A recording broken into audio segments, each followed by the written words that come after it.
Hello everybody! Welcome back. Welcome back to the happiest game in the planet. Yeah. On the planet, not in the planet. Fuck off. Do you think that's how they made this game? Do you think there's... I wonder if there's a piece of media that's... There has to be, right? There has to be a piece of media where a writer or like game dev or director found a script or manuscript that's ancient, that like was never turned into anything, and then they go, yeah, this was all my idea. I made this.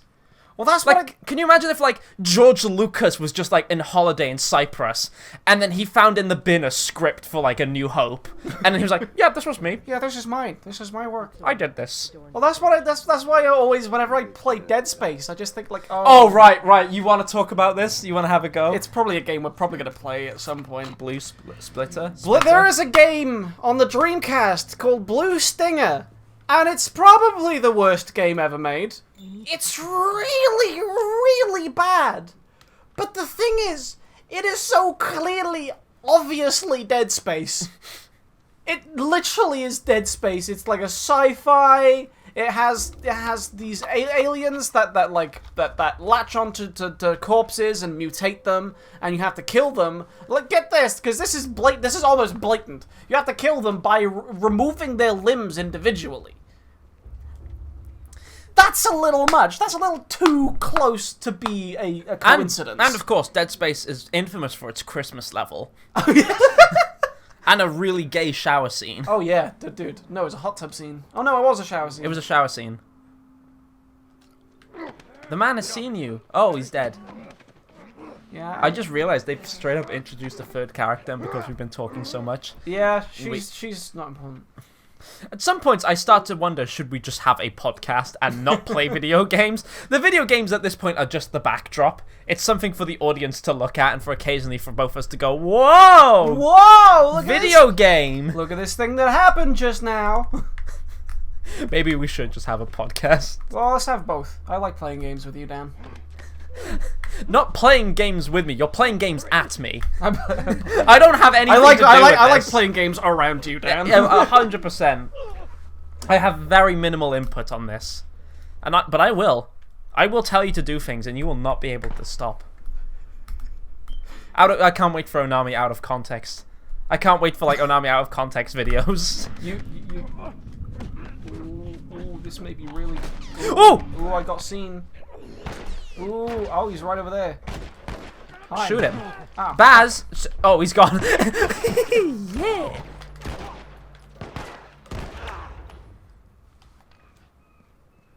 Oh, pardon me. Pardon me again. That was it, we're done. Thank you for watching The Last of Us. Okay. And we're done here.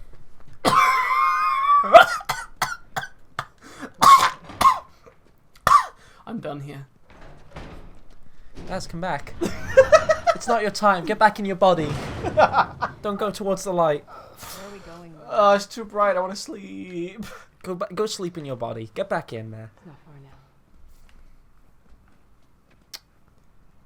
I don't like the idea of a light at the end of the tunnel. That's like. Oh, my friend made like a really like. You're holding up. She's writing for the SCP Foundation now. I think I told you about this. Oh, okay. And she's writing an SCP based on the concept of heaven. Yeah. Which is like, the light at the end of the tunnel is like literally, it's just like an angler's lure to get your soul to come closer to a big monster. Oh god. And I was like, that's fucked. But I really like that idea, but it's made me terrified of the concept of heaven. Yeah. There is one SCP, and I'm scared to die now because of it. Oh, is it what happens after? Yeah, 100%. Oh, I hate that SCP. It's genuinely ruined me. I don't want to explain it for people. If people are interested in reading it, I'd say read it for yourself. Oh, 100%. Because, Or, like, watch Volgan or, like, the Explained series, which I'll probably get Baz to link around here somewhere. Because genuinely fantastic content creators, very good at explaining them and breaking them down. A lot of fun. Go read SCP articles, in all honesty.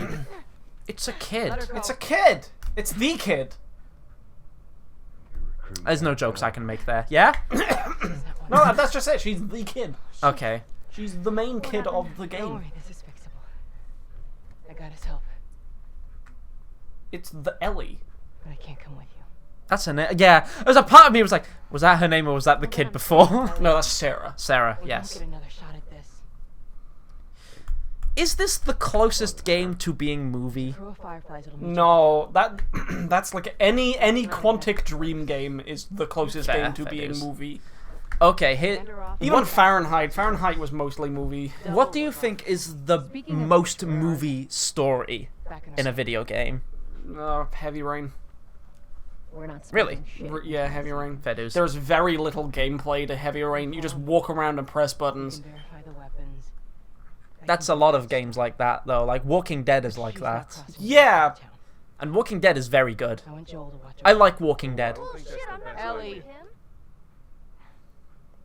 but I think Walking Dead got away with it because it's like it genuinely has some fantastic characters. Yet it sold itself on its story, because the story of Walking Dead is good. The story It's of, better than the fucking series. Yeah, It's the best Walking Dead piece of media out there besides the comics. but then the story of Heavy Rain is like very Sean! very That's cliche. Heavy Rain, isn't it? Yeah, Yeah. it's very cliche movie story, and it's like I could watch far better movies, and I could play far better games. So why am I playing this? Why did you play it? I never completed it. Oh, fair dues. I always turned it off, and I was like, Is Heavy Rain the one with the little origami thing on the Yeah. front cover? Right, that's it.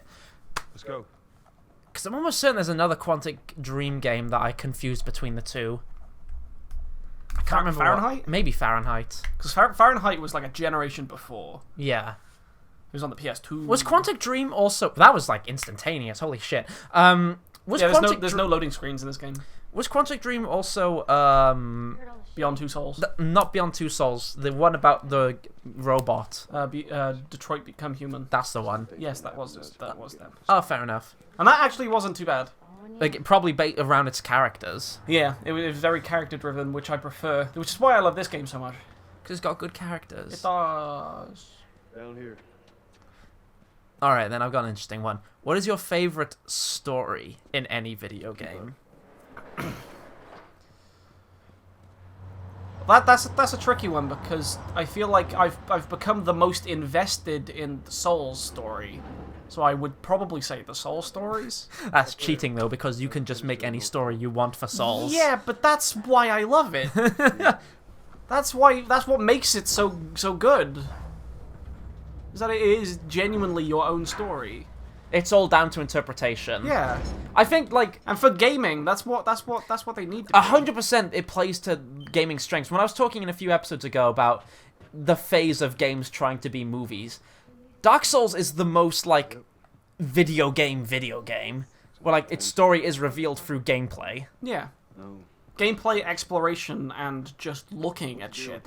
Yeah. Like a movie would never be able to tell the story the same way that the game could. Yeah, but games are like right now, which is one of the reasons I really didn't like God of War, where it's just a long section where two characters talk for a bit, and I'm like, oh, it's movie Yeah. I don't mind it in this game because they're good characters. Good characters, and they have really good banter, and like their like relationship builds up realistically as well, to the point that whenever like new information is brought up about a character, you are genuinely learning it at the same time as the other character is. Mm-hmm. And that's I think that's how you do a character-driven story. That's how Yeah. you should do, at least. Well, great. Good.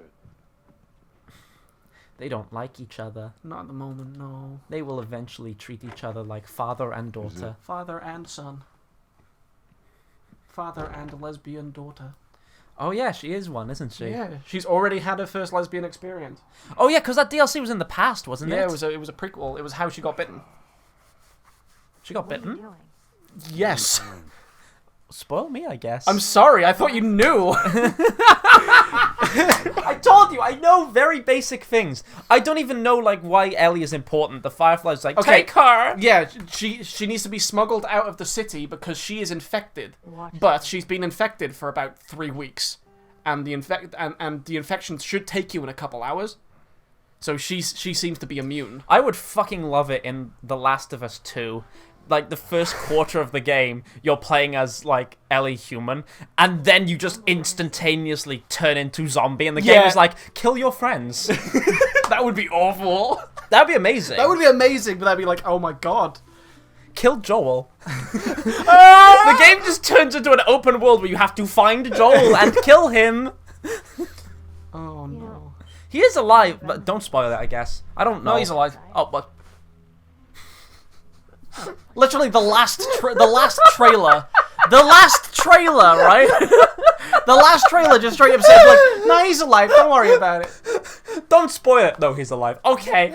Hey, like, Thanks for respecting my wishes, I suppose. the second game isn't even fucking out yet, dude! I haven't watched a single trailer for The Last of Us 2. I thought you did! Besides the one that we watched and we were like, is this Days Gone?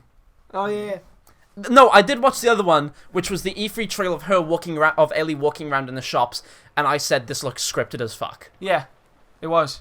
Of course it was. Doesn't mean it was bad. It's a bit strange that they're having us do their smuggling.